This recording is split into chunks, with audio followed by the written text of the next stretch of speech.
Magic Kingdom rides than everyone else? We're gonna take you through all of them right now. And here I am in Fantasyland, the land of fantasy. Anytime I think of Magic Kingdom, I think of Fantasyland as being like the quintessential like land of Magic Kingdom. Just because this is where you're gonna find all your princesses, your fairy tales, your OG, you know, Disney intellectual properties. And there are definitely some ride tricks here in Fantasyland, so let's get to it. The tricks to Seven Dwarfs Mine Train. Seven Dwarfs Mine Train is a family-style roller coaster that swings you back and forth in your ride vehicle, and you're actually hi-hoing off to work with the Seven Dwarfs. Now, posing for your ride photos isn't always easy. You don't know where the camera is. You know, when is it going to actually take the picture? You're looking left, you're looking right, are you looking bored? Who knows? Well, I'm going to tell you the trick to getting the perfect photo on Seven Dwarfs Mine Train. Only after you go through the mine, you see all the Seven Dwarfs, you know, mining their gems and their jewels, whatever. After you go through the mine, the first hill you go down, that's where the picture's going to be. And look, Seven Dwarfs Mine Train is a pretty popular ride. So if you're gonna wait in that really long line, you might as well get a really good photo out of it. Peter Pan's Flight is a dark ride attraction where you join Wendy, Peter, John, Michael, and your own little pirate ship as you journey to Neverland to battle with pirates and swim with mermaids. And this is an extremely popular attraction. But if you're a taller person like myself, here's something you should probably know. Listen, I'm a 6'3" man, and it's a tiny pirate ship, I'm not gonna lie. But if you are pretty tall, you might want to sit on the right-hand side of the pirate ship because the left side of the sail sticks out uncontrollably. It's gonna block a lot of your vision. You're not gonna be able to see a bunch of the things happening in front of you, or you know. So definitely sit on the right side. You get a good view of everything, and you'll be comfortable as a taller individual. It's what you were given, so work with it. Now I'm sure you recognize this ride. It's the Mad Tea Party. This is a spinning attraction where you hop into your very own teacup and you control the action. You're the one who spins this bad boy. However, there is one teacup that reigns supreme. Now the teacup you're going to be looking for is number 11, and the numbers used to be on the outside, but with Disney, because I think they got onto it. They moved the numbers to the inside of the teacups. You're looking for number 11. Apparently, number 11 does spin a little faster than the rest of the teacups. So we're going to try it out. Yeah, come on, let's go. Okay. All right, here we go. I think it is going fast. I think it's... All right. Okay. All right, I don't know if it spins faster than the rest of the other teacups, but it seemed pretty fast to me. So I'll take that as a trick. Number 11, Mickey's PhilharMagic, the kingdom's most magical musical review. Now a lot of different shows have graced this theater. Right now there's a 3D, almost 4D attraction happening in here called PhilharMagic, where you should be seeing a concert led by Mr. Mickey Mouse himself, but Donald Duck has other plans. He intentionally steals the sorcerer hat and ends up going on a musical adventure through many different Disney stories, like Lion King, Aladdin, Little Mermaid, and even Coco. If you're going to attend PhilharMagic, I recommend you sit in the first 7 rows for a more immersive theatrical experience. The screen starts off super small as if you're seeing a stage production, and then the entire thing widens all around you, and within the first 7 rows you almost have like a 180-degree view. It's completely surrounding you. You're fully immersed in it. It's pretty incredible. So again, PhilharMagic, first 7 rows. Let's go. Welcome to Storybook Circus. This is where you're gonna find a lot of your younger audience members, if you will. Because we've got Dumbo, we've got some character meet and greets back here. We got this fun like circus splash pad. But also, we've got another family coaster. It's the Barnstormer with the great Goofini. That's Goofy, but his stunt name. Now, before you actually get onto the attraction at Barnstormer, you will hear the ride attendant say something along the lines of, please hold on to your hats, glasses, and Mickey ears. This is extraordinarily true for the Barnstormer. Maybe it's the way that it moves, maybe it's just how small the ride vehicle is, but the Barnstormer is notorious for knocking hats, glasses, and Mickey ears off while on the ride. Fun fact, I just ran into a couple who heard me talking about holding on to your loose articles. They're like, yep, we just added to the mix. It's a real thing. So I said, so how long is it going to take you to get it back? They said, the thing that their sunglasses dropped, and apparently it's very expensive sunglasses, and they said it's going to take them, they said they have to go back to like guest services tonight after the ride is closed down because they can't stop the ride. Wherever the sunglasses ended up, it's going to take them until tonight to get it. So she said, thank goodness they're coming back tonight, or they probably wouldn't get their very expensive sunglasses back. Now this one is a super cool trick. Why? Because it only happens once a year. Over in New Fantasyland, Under the Sea, Journey of the Little Mermaid is a slow-moving clamshell dark ride. But within the queue, there is a special hidden Mickey that only reveals itself once a year. On Mickey Mouse's birthday, the day that he was created, November 18th, something special happens here at exactly noon. Why is it only that time? It's because it's the sun. The sun reveals this hidden Mickey. I don't know how they did it. Honestly, I don't even want to know how they did it because I think the ingenuity, I was like, well, that was really creative and like a really cool Easter egg. So on November 18th, when the sun hits the right angle at noon, how the rocks were designed, it actually creates like a beam of sun that is the shape of Mickey Mouse. It's absolutely bonkers, but it only happens once a year. So if you're one of the few lucky people that get to see it at noon on November 18th, I mean, that's pretty solid. That doesn't happen. I've never seen it in person. It's in videos. I'd love to see it in person someday. Time for Tomorrowland tips. We're headed into the world of the future, the land of the future, and the past. Interestingly, land of tomorrow, I should say. So check out some tips about the rides here that will help you have a much better time during your foray into the future. Not really sure what happened there, but sorry about it. Tomorrowland Sneaky Ride tip number 1. We are headed up to Astro Orbiter. This attraction is one of those pick you up and spin you around rides similar to Dumbo. It's got a little bit of a wait right now, but I'm gonna head up there because it's really important to show this this fact about it. All right, the tip for Astro Orbiter is that these ride vehicles are smaller than you think. They ask if you want to be alone in a rocket, if you want 2 people in a rocket, and if you got kids, 3 people in a rocket. But these are very small. This is the whole thing. I can ride in one with Emma, but it's a very, very tight squeeze. If you've got anyone who's like any taller, any larger, it can be super uncomfortable to ride with somebody else. I can't even straighten my legs in here. So very small ride vehicles, if that's a concern, oh my gosh. If that's a concern for you, request your own rocket. Look, I'm in my own rocket. I'm comfortable because of it. In here with Emma, I'm uncomfortable, but it's funny because she's so scared. Maximum height, maximum view. Now, if you like roller coasters and you're in Tomorrowland, chances are you want to ride Space Mountain. But the next hot tip is one that's good for any roller coaster. It's just got a little extra something that you need to keep in mind on Space Mountain. The bag trick might sound like something a magician does on stage, but it's actually something that a lot of people do when they're worried about their stuff shifting during a roller coaster ride. So on a roller coaster, your stuff is probably not going to fly out the way that the force works on a roller coaster. Even if you go upside down, your stuff will stay safe, but it will probably shift, and that makes me nervous. A lot of times I have cameras in my bag. I might have some really valuable stuff, so I would just rather have like a handle on things. And the best way to do that without interrupting your ride is by looping the bag through your leg as you sit down. Allow me to demonstrate.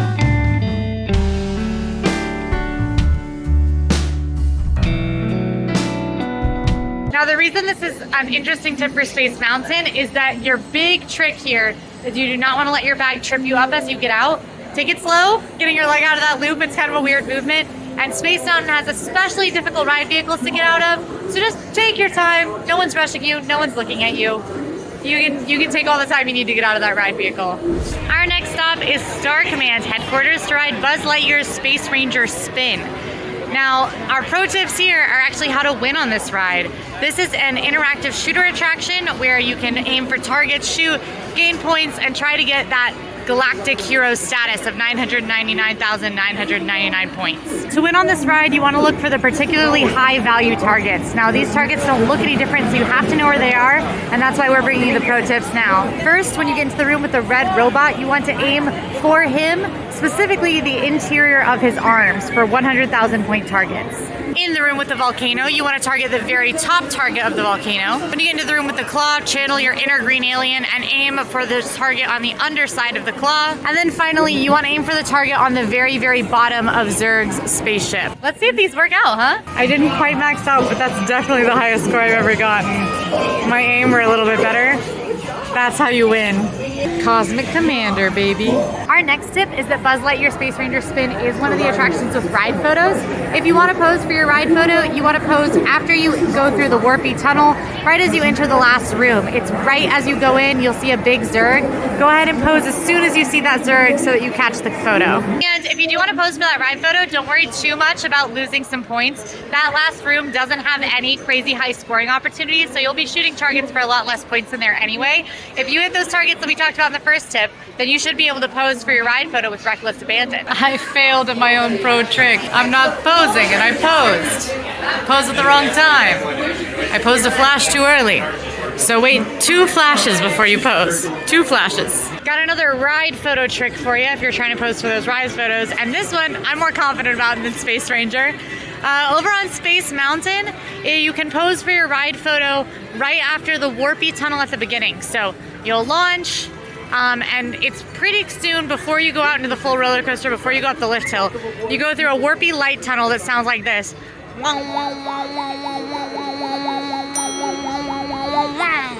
And right after you hear that, like, pew, at the end, you're going to turn either right or left, depending on the side of Space Mountain you're on. If you're on the right, you want to look to the left for your photo. If you're on the left, you want to look to your right for the photo. If you look the opposite direction, you will not be facing the camera. When in doubt, just stay facing straight on and the camera will catch your face.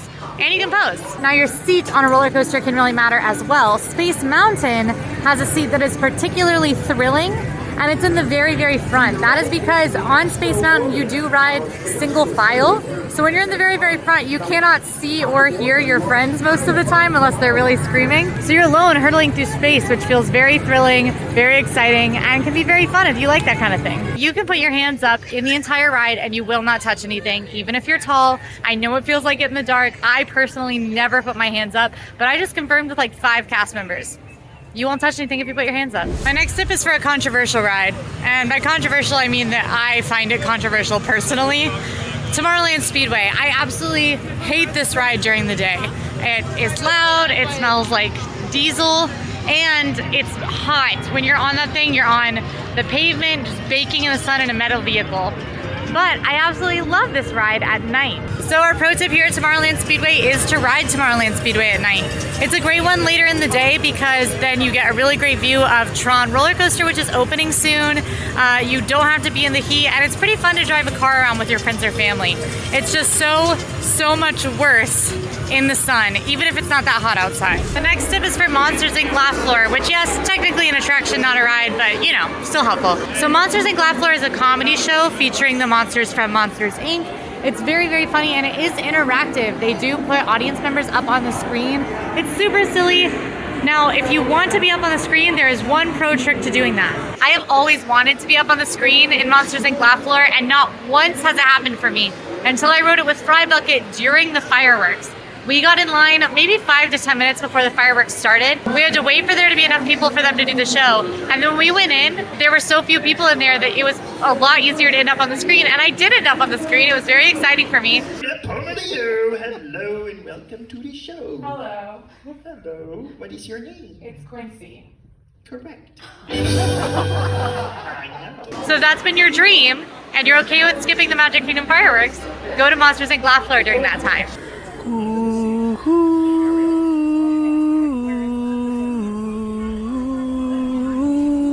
Welcome to the Haunted Mansion.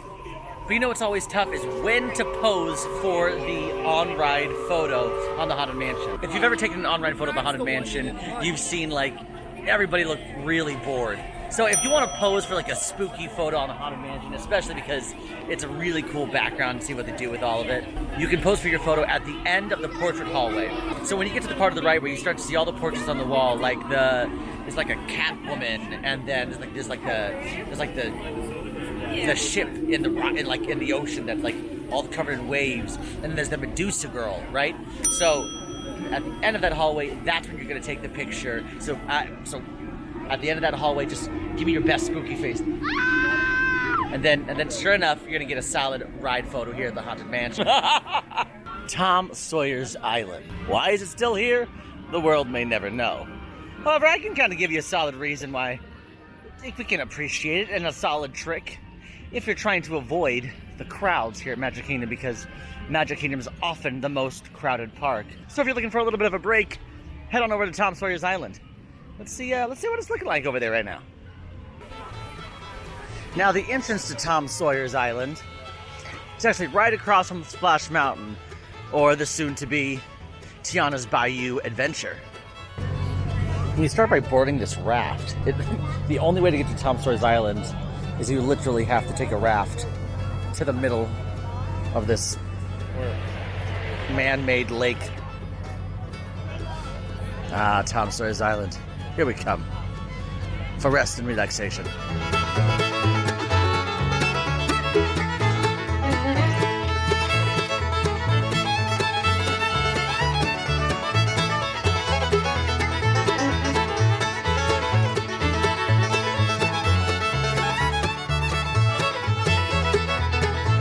Here's what I will say about Tom Sawyer's Island. It is very easy to get lost.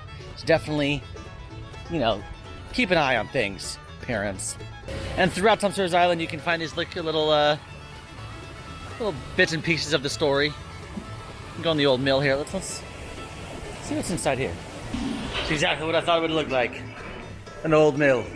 Oh look, it's the fence that Tom painted white. But then he got all the other kids to paint it white. She tricked them. Part of the story. Tom and Becky sitting in a tree. K-I-S-S-I-N-G. And this was the moment Sage got lost on Tom Sawyer's Island and Quincy finished the video by herself. Sorry! Ah, this looks familiar. Fort Langhorne. Y'all been well fed? Y'all good?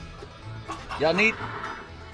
Because I wanted to know. Which I don't condone violence, but looks like you can, aim at the train and that. I shall make my way to the escape tunnel. Escape. Just still, don't tell me what to do, but I will.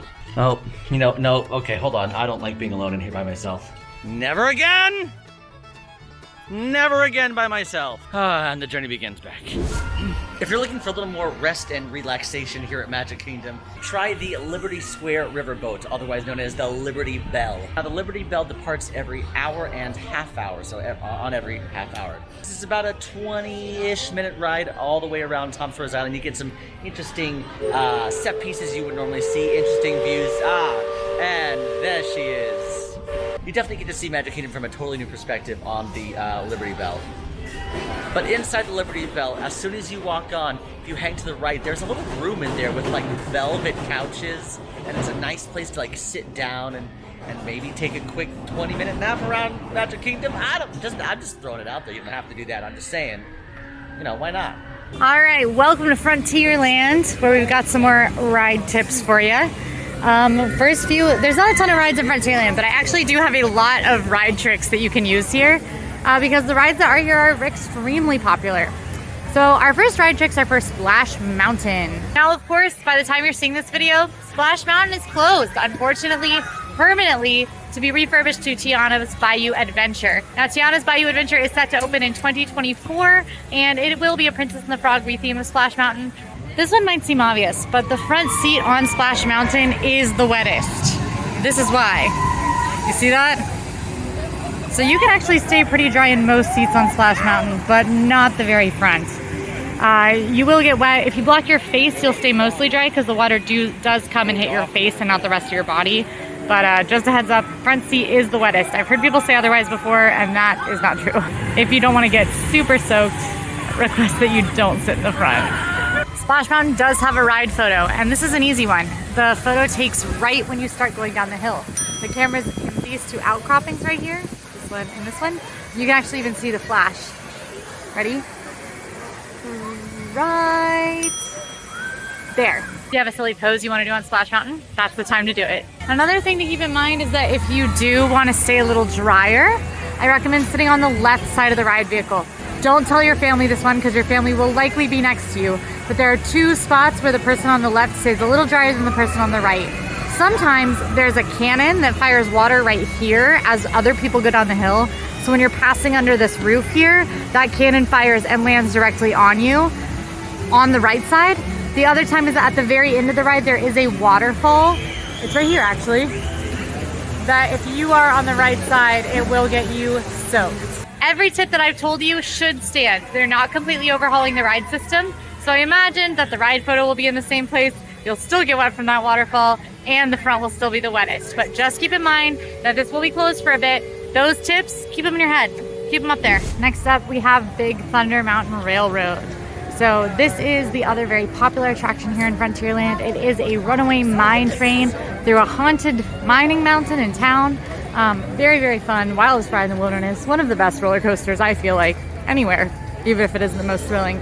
Really long, really whips you around. A couple of really good tips for this one. First of all, when you're going up the lift hill, in the very first scene you enter when you get on the ride, you go through a cave and it is loud. The pro tip here is to cover little ears or sensitive ears or wear earplugs. It is seriously, seriously loud. In fact, I'll play a little snippet for you so you can get a sense of it. Warning.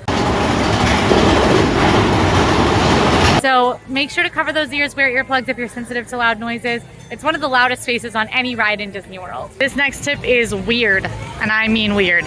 Only fitting that our wildest ride trick is for the wildest ride in the wilderness, but Big Thunder Mountain Railroad could actually help you pass a kidney stone. Yes, seriously. The attraction has been shown to help pass kidney stones in a scientific experiment. A study was conducted here at Big Thunder Mountain Railroad in Disney World and later published in the Journal of the American Osteopathic Association that showed that roller coasters could help with the passage of small kidney stones. Big Thunder was the test, and it showed that the test subjects had an easier time passing kidney stones than those that didn't ride Big Thunder. So, pro trick, if you have kidney stones, tell your family you need to go to Disney World. Another pro trick is that Big Thunder Mountain Railroad is one of the best rides to ride during the fireworks. The other best rides include Astro Orbiter and People Mover in Tomorrowland and Seven Dwarfs Mine Train in Fantasyland. All of these rides will not only see shorter waits during fireworks time, they also get you very, very close to the fireworks. They're outdoors. You really get a stellar view of the show, so if you don't mind missing the projections or kind of having an uneven view of it because you're going in and out on a ride, seeing the fireworks from these attractions, timing it exactly right to ride during fireworks time, can be a really great way to not only get on these rides with a low wait, but have a really, really stellar experience. Splash Mountain / Tiana's Bayou Adventure is also a great one if you can catch the fireworks going off as you're coming out of the lift hill. But since most of that attraction is inside, it's not quite as good as the others. Over in Adventureland, there are definitely some great ride tips. Specifically when it comes to photos, getting the best view, and moisture. I'll get to that in a second. Pirates of the Caribbean is a slow-moving boat ride that takes you through different story scenes. Now, Pirates of the Caribbean isn't all just slow and moving. There is a drop and you may get wet, but the drop is where the picture gets taken. Going through the caves and you see the pirate skull say, "Dead men tell no tales." That's it. That's the moment. That's the moment it's going to take a picture. So when you see the skull, make sure to do a pose. Smile, say cheese, or R, or they're after me booty. You get the point. It's the world-famous Jungle Cruise tour. What's super important about the Jungle Cruise is you find a place to sit comfortably. The action happens 360 degrees around. It's going to happen on the left, the right, behind, and in front of you. So find a spot that you can see all the different things completely around you. That way you're not twisting your entire body like a pretzel in order to see the things that were happening on the other side of the boat. That's not fun for anybody. Don't be a pretzel, be a human being. Over at Adventureland, there's a Dumbo-style attraction called the Magic Carpets of Aladdin. Now, it is very similar to Dumbo or Triceratops Spin in Animal Kingdom, but this spinning ride has something that, the other ones don't. The Magic Carpets of Aladdin actually have camels that spit at you. See, there was the moisture. The moisture, I told you the moisture was coming in. The moisture's officially here. Now, if you don't want to get spit on by the camel, if you don't want to get wet at all, here's the tip. You got to fly as high as possible to avoid any kind of camel spit happening. But if it's a hot day and you want to cool off, just aim for the middle. The middle is where, like the middle, not high, not low, but in the middle. That's where you're going to get the most camel moisture on you. I don't like this camel moisture. This doesn't feel good. Doesn't feel right. But okay, high for no camel moisture. Mid-range, like mid-flight for camel moisture. It's the last time I ever see camel moisture ever again. General tips. If you want a specific seat on the ride, whether it's in the front, the back, the middle, the left, the right, whatever, you can request from a cast member that you get that seat. Now, it's not always guaranteed. If it's really busy, a cast member might tell you that they can't accommodate you. But in a lot of cases, you can wait to have the seat you want as long as you're willing to wait another rotation of the ride. They'll take you to the side and then you can wait. This is true of rides where it makes sense for it to be true, like Big Thunder Mountain Railroad. It's also true of rides like It's a Small World. I've asked to sit in the front on It's a Small World before and been accommodated. Another tip. The shortest lines of the day will happen in the first hour that the park is open, which I recommend getting here before the park opens to take advantage of. And even shorter lines tend to happen during fireworks and after fireworks in the evening if the park stays open after the fireworks show. I got a chocolate banana. A big tip that we try to use all the time, if you are here near park close, you can get in line for an attraction anytime up to park close. That means that if park closes at 11, if you step in line at 10:59, you get to ride that ride no matter how long the wait is. Now you might still wait a little while, especially for some of the more popular attractions like Seven Dwarfs Mine Train, but you're not using valuable park time when you do that. You're using time that you would otherwise just be on transportation. There's a couple benefits to this. For one, the wait times tend to be a little bit shorter than posted when we do this. I got in a, I think 70-minute posted Seven Dwarfs Mine Train line and it was 25 minutes. And then on top of that, you kind of wait out the big rush to get out of the park at park close. And by the time you're headed to transportation, by the time you're headed down Main Street, there are a lot fewer people in a mass exodus. So on Main Street USA, you might get some of the best picks of your whole day once most people are out of the park. And you might not have to wait as long for transportation. This one has to do with rides going down if you have Genie Plus. If a ride goes down while you have the Genie Plus redemption for that attraction, then you will be automatically awarded an Experience Redemption Pass in the My Disney Experience app. This has happened to me before with a couple of different attractions. Basically, if a ride is down and you have a Genie Plus window booked for it, a lightning lane, then you just automatically get a multi-experience redemption pass that allows you to skip the line at one attraction, whether it's that one or another one, only voiding out a couple of the really, really popular attractions. And it's not timed, so you now have a very flexible way to skip the line during your day. This can happen a lot of times. So if, for instance, it is a very stormy day, sometimes if I don't have my Genie Plus booked for anything, I'll just book it for some of the outdoor attractions to see if I can't get an experience redemption out of it, even if I'm not sure I'll make it over there. It's a little tricky, and you're probably using your Genie Plus for stuff that you already want to ride, but it is a super cool thing that Disney does to help kind of make it right when rides go down. As kind of an addendum to that, if a ride goes down while you are on it, or while you are in line, there is a chance that Disney will make it right by giving you an experience redemption for that attraction later in the day.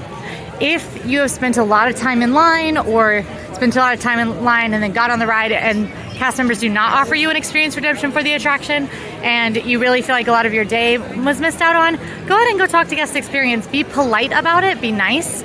Please do not be rude to cast members ever. These rides go down, they're old, they're 50 years old, many of them, so it can be difficult to keep them running, and everyone's just doing their best to make sure that you have the best vacation. So please be nice to guest experience cast members. So speak to them, explain your situation. For instance, I was in the Peter Pan's flight line for about 40 minutes one time, and then the ride went down. I went to guest experience, I explained, like, hey, I waited for a really long time. Is there any way that like I can get on that ride without waiting in line again? And they were happy to accommodate. They might not always be able to accommodate, but it's worth asking as long as you are nice. And if they can't accommodate, you remain nice. There is not a lot that we say we hate here at AllEars, but one thing that we do hate is when guests are rude to cast members who are just trying to do their jobs and make things magical. And those are all of our Magic Kingdom ride tricks. If you got any Magic Kingdom ride tricks of your own, make sure to leave them in the comments to help out your fellow AllEars viewer. If you like this video, go ahead and like and subscribe. And now go watch our sneaky Genie Tips video. See you there. That's my sneaky theme music. Oh, very sneaky. Did you make that up? Oh, I'm still recording.